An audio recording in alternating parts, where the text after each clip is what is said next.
conference. We will start. We have today welcome everybody for the panel about the South rises and follows its own path. For this panel we have three excellent prominent speakers. At my left you have Yuerki Sanchez. He is from Cuba. He is a poet, a journalist, and also he is member of Parliament of Cuba. Here at my left side we have Roy Dassler. He's a very known PSUV politician and is also a renowned intellectual. And here at my right we have Chen Wei-hua. He is a well-known opinion maker on Twitter and is also a journalist for China Daily. Let's start, and I will start with Yuerki Sanchez. History is in a state of flux. World relations are tilting, which can be seen as all sorts of phenomena like the relative decline of the United States of America and also the assertiveness of the countries in the South, which was very clear passing with the war in Ukraine. Yuerki, can you outline the main evolutions in that area of tilting world relations in the last 10-20 years? Can you speak about the evolution of the last 10-20 years of that tilting evolutions in the world relations?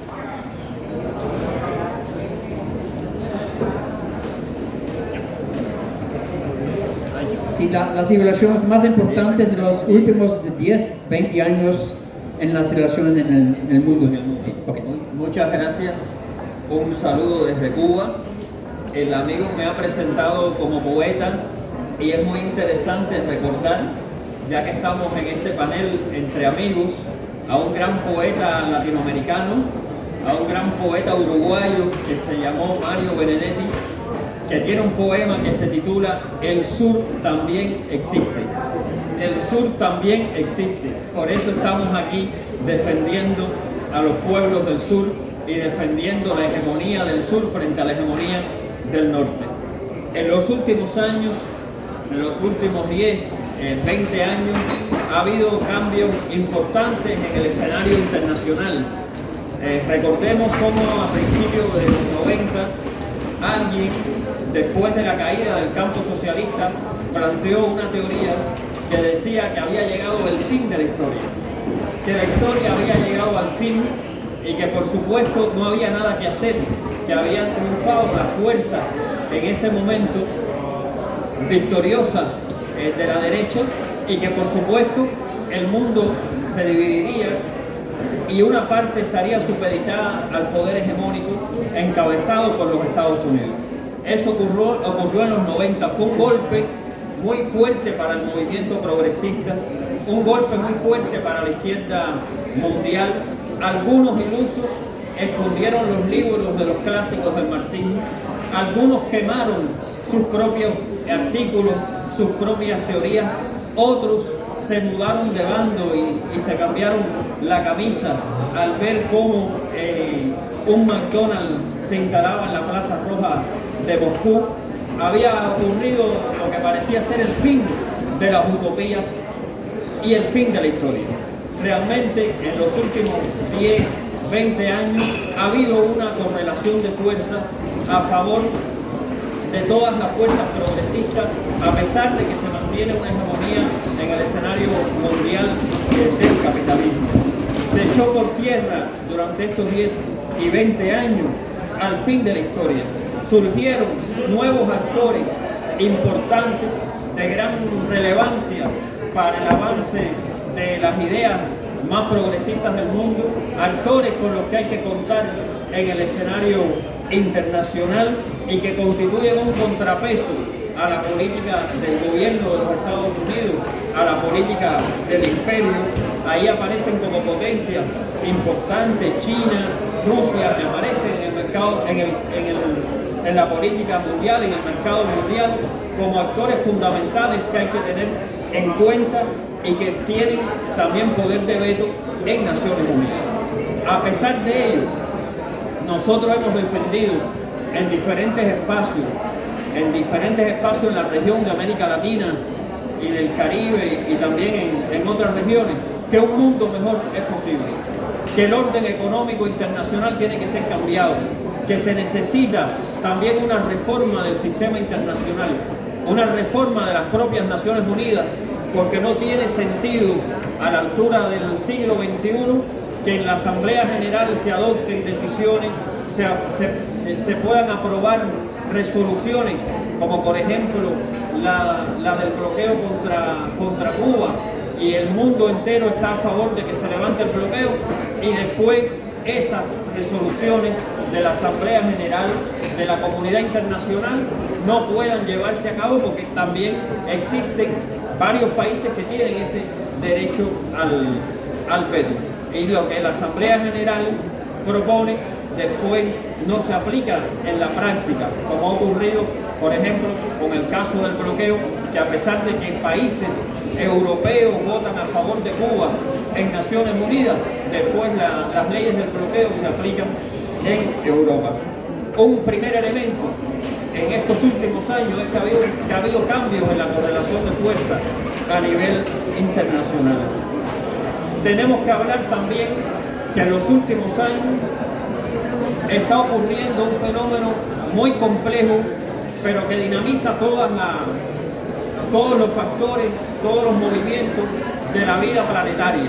Estamos hablando de una nueva revolución industrial, con los cambios tecnológicos, con el desarrollo de Internet, con el desarrollo de las redes sociales, todo el proceso de la informática, de las comunicaciones, han hecho que cambien las relaciones a nivel internacional, que se puedan diversificar todos los contenidos y que también existan algunos grupos de poder que manejen ese tipo de información, que manejen la Big Data, que puedan manipular y manipulan constantemente los sentimientos de millones de personas en el mundo. Han sido muchas las luchas de los pueblos por el tema del derecho a la información, porque se respete su intimidad, que se respete la integridad personal, que se respete también la integridad de los estados en la red de redes, pero naturalmente el hecho de la difusión de Internet y el desarrollo y la ampliación de las nuevas tecnologías ha marcado estos últimos 10 y 20 años. Tenemos que hablar necesariamente que la pandemia ha sido un parteaguas. El mundo fue uno antes de la pandemia y el mundo es otro después de la pandemia. La pandemia demostró cómo el neoliberalismo, cómo el capitalismo no tiene en cuenta al ser humano, cómo las personas fueron desechadas. Muchas veces en Europa lo vimos, no accedían a los hospitales llenos, no había cobertura médica para ellos, una situación crítica a nivel internacional.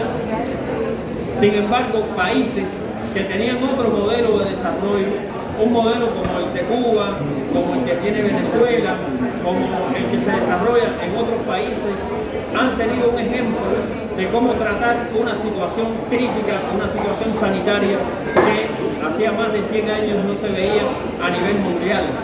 Y la pandemia ha marcado un antes y un después, que debemos aprovechar las fuerzas de izquierda, que debemos aprovechar los movimientos progresistas para defender la calidad y defender el desarrollo de nuestros sistemas sociales que tienen en cuenta al ser humano, la salud humana, el bienestar de la población.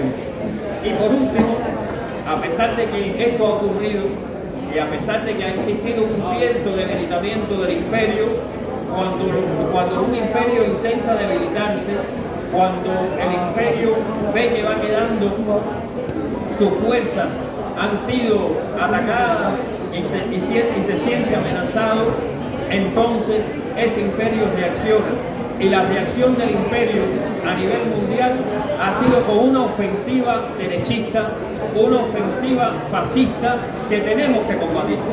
Nosotros tenemos que combatir la ola de la derecha, la ola conservadora, la ola derechista que intenta opacar y intenta aplacar los sueños por los que hemos luchado durante mucho tiempo.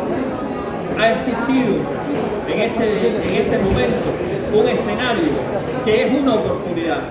Es la oportunidad para continuar derribando el sistema imperialista. Es la oportunidad para continuar derribando el sistema capitalista y para formar y fundar ese mundo mejor que es posible. Ese sur que entre todos sabemos que existe, pero no solamente es necesario que exista, es necesario que el sur también triunfe. Muchas gracias. And you asked me how do you see the position of Europe in this? ¿Cómo ves la posición, cómo es la posición de Europa en todo eso? Bueno, estamos en Europa. Yo recuerdo que hace unos años le preguntaba al comandante Fidel Castro, a Fidel, el líder de la Revolución Cubana, cómo pudiéramos nosotros en el mundo ayudar a ese equilibrio. Cómo pudiéramos alcanzar desde las fuerzas progresistas y desde los movimientos de izquierda la hegemonía frente a la invasión imperialista. Y Fidel nos decía, tenemos una gran fortaleza, la fortaleza de la opinión pública. Yo creo que este tipo de eventos como Manifiesta, como el que se desarrolló también en Francia con la Fête de l'Humanité, como el que se desarrolla en diferentes lugares de Europa, es un ejemplo de que la opinión pública aquí en Europa, en las tierras europeas, puede ayudar mucho al desmontaje del sistema colonial, al desmontaje del sistema imperialista. Creo que ustedes pueden ayudar, impulsar desde la individualidad y desde los grupos y las colectividades también a ese desarrollo del pensamiento crítico, que no solamente tiene que ver con el pensamiento imperial, sino con otras corrientes de pensamiento que tratan de confundirlo. Corrientes de pensamiento que quizás tengan una envoltura de izquierda, pero cuando uno va dentro de esa corriente se encuentra que la piel es de izquierda, pudiera parecer de izquierda, pero dentro la carne es de derecha. Ustedes saben muy bien de qué estamos hablando y ustedes están en Europa, porque realmente un latinoamericano no debe venir aquí a Europa a darle consejos de lo que deben hacer. La idea es que tanto Europa como el mundo se unan contra las fuerzas imperialistas que se oponen al desarrollo y al avance de los pueblos. Es lo fundamental.